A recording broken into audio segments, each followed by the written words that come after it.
Patay na si Gregory. Si Albert nasan? Anong pakialam ko dyan sa ampon mo? Ayun ka, Albert! Hindi ko hayaan na makita kayo ng nanay-nanayan mo. Gregory! Gregory! Man! Diyos ko, anong kondisyon niya? Nasa kritikal na kalagayan siya sa ngayon. Kaya mas mabuti na pagdasal na lang natin ang kaligtasan niya. Ibig sabihin, buhay pa? Ano ka ba? Masyado kang halata eh. Tao lang. Nasa ospital pa. Bakit nabuhay pa?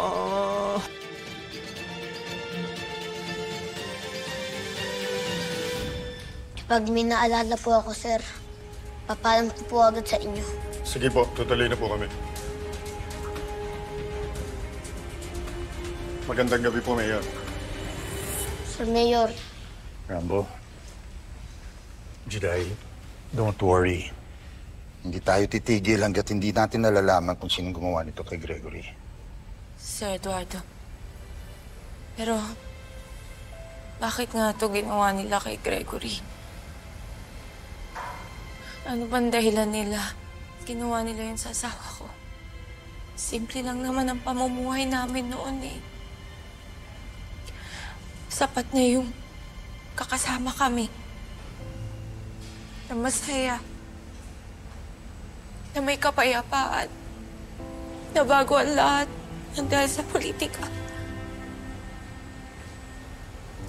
Simula nung pumasok si Ramos sa politika, oras-oras, minuto, nag-aalala ako. Pakiramdam ko, yung isang paa namin nasa hukay. Di ba nangyari na to noon kay Rambo? At ngayon sa asawa ko naman, ito ba talaga ang sumpa ng politika? Kailan ba ito matatapos? Pag may nag-alay na naman ng isang buhay? Sir Eduardo, bakit naman si Gregory pa?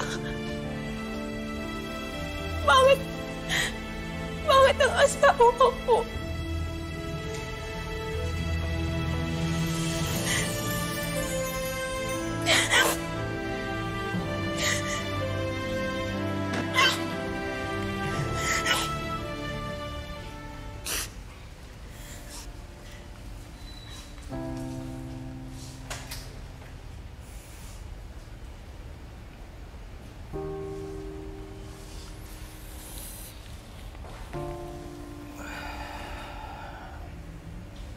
I never wanted any of this to happen, Rambo.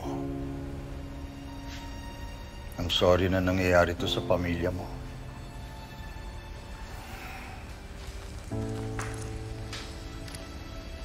Wala po kayo kasalanan, Sir Mayor.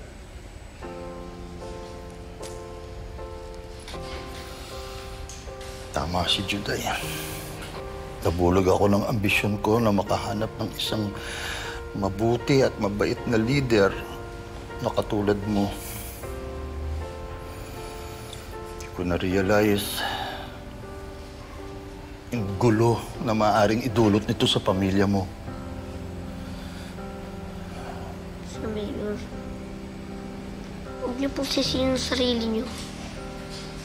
Buong puso ko po tinanggap ang alok ninyo na pumasok sa politika. Pero, kung tungkol po talaga to sa politika, sino po sa tingin ninyo ang gumawa nito ay tatay?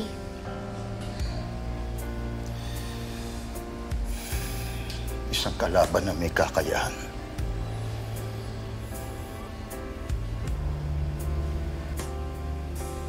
Pero bakit si tatay? Ba't di na lang ako?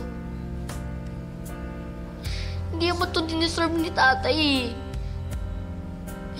Hindi ko mapapatawad ang sarili ko kapag si tatay. Kapag di siya makaligtas, hindi ko mapapatawad sarili ko. Hindi ko kaya. Rambo, hindi mangyayari yan. Lalaban si Gregory para sa inyo. Mabubuhay si Gregory. Mabubuhay siya. Hindi ko kaya. Di naman kailangan Di na maranasan Basta't huwag bitawan Ang ilaw mula sa langit Oh, huwag sanang mawala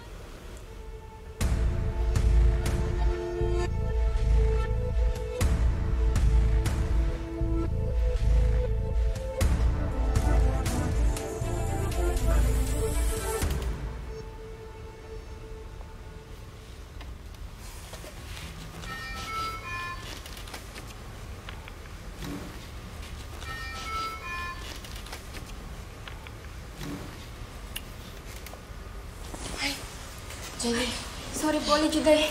Natakot po ata kita. pero okay lang. Jenny, kamusta na yung kalagayan ni Gregory? Mas mabagal po sa normal yung heart rate niya. Pero normal po yun sa mga katulad ni Mang Gregory na deeply sedated. Tsaka yung vital stats niya po, stable na. Mabuti naman kung ganun. Sige, salamat ha. Ay, Jenny, nga pala, sila Rambo, napansin mo ba kung nasan sila? Nakita ko po siya kausap si Sir Eduardo. Sina Rain at Riley naman po nasa hallway. Okay. Salamat. Sige po, mauna na po ako. Nga pala, Aling Juday, pinapasabi ng cashier kung pwede kayong pumunta doon para mag-update ng billing niyo. Sige. Sige po, mauna na po ako.